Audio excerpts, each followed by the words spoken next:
The Scarlet spider suit is one that I wanted to make for a long time. Not only does it have an iconic killer look, but its simple design would render it real easy to make.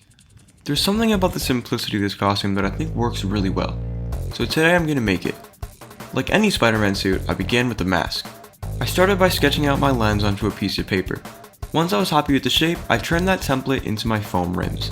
A mask like this doesn't have those thick borders that the regular Spidey eyes usually do, but gluing the mesh straight to the fabric without borders isn't really the best thing to do. So I'm making my rims out of red foam and putting them on the inside of the lens instead of the outside. This will make it so that I'm still gluing the foam to the mask while also making it discreet enough to where you couldn't even tell that the lenses have rims. This is how you get that nice rimless look. After that, I brought out my trusty Gorilla Glue and began gluing my lenses to the mask, holding them in place for about a minute to maximize their stickiness. You've seen me make 100 masks by now, so if you're unfamiliar with my method, I recommend going to some of my other cosplay videos for a more in-depth look at how it's done. Anyway, while I'm waiting for the masks to dry, I decided to tackle the gloves next. You might be thinking, what are you going to do with the gloves? The Scarlet Spider just has red gloves. And you would be correct, but you gotta remember this is my suit, which means I'll be changing the design to my liking. That means bringing some more consistency to the color palette by removing the brown and just having the limb ends be covered in white, to match the mask. I never really liked the brown pouches in the original suit as I thought they just kinda came out of nowhere. Not much else in the suit is brown, so they kinda clash with the rest of the costume. Here's my design. You'll see I've made some changes to the core aspects of the suit, like putting webs in the hoodie or the aforementioned white sections. Back to the gloves, they were pretty easy. All I really had to do was cut off the fingers of my red bodysuit. Then I can put on some white gloves and slip my hands in, making it so that only the tips of the fingers are white. This is the same method I used for the gloves on my Miles Morales suit as well.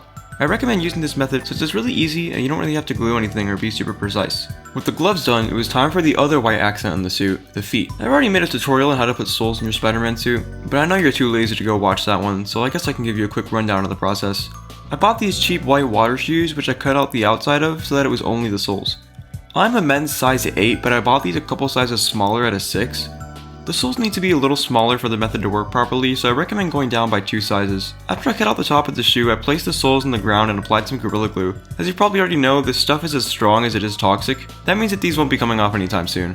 I feel so stupid right now. I got a couple of plastic bags and stuffed them upon my dogs before placing them into the suit and onto the soles. You gotta apply some pressure to it, but you can still sit down. Make sure you're comfortable because it'll be about 30 minutes before you can even think about taking these off. After enough time has passed, very carefully pull out your dogs from the boots. Once they're off, you can rest easy knowing you don't have to explain to your parents why your wigglers are forever welded to the bottom of a water shoe. With the red suit pretty much done, it was time to move on to the accessories, like the web shooters, belt, and of course the iconic hoodie.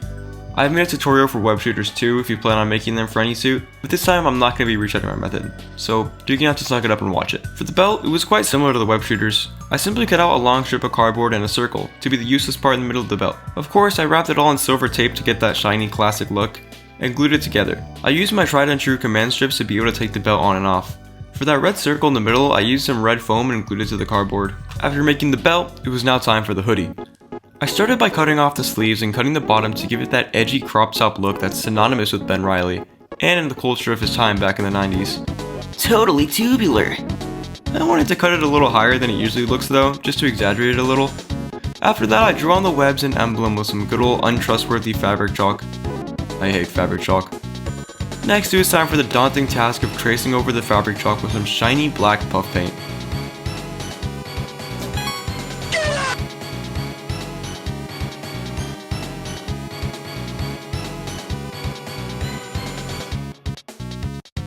Now that I've broken my back and that's finished, the next step is... Wait, that's it? Huh. Well, that was pretty easy.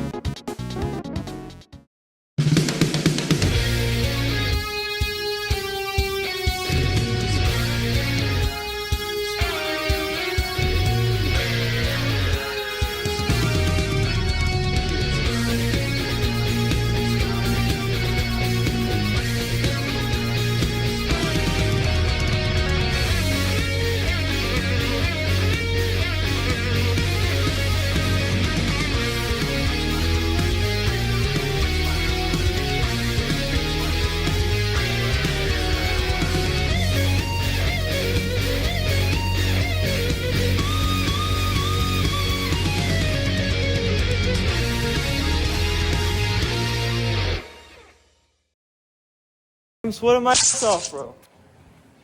Whew. No, it's just hot.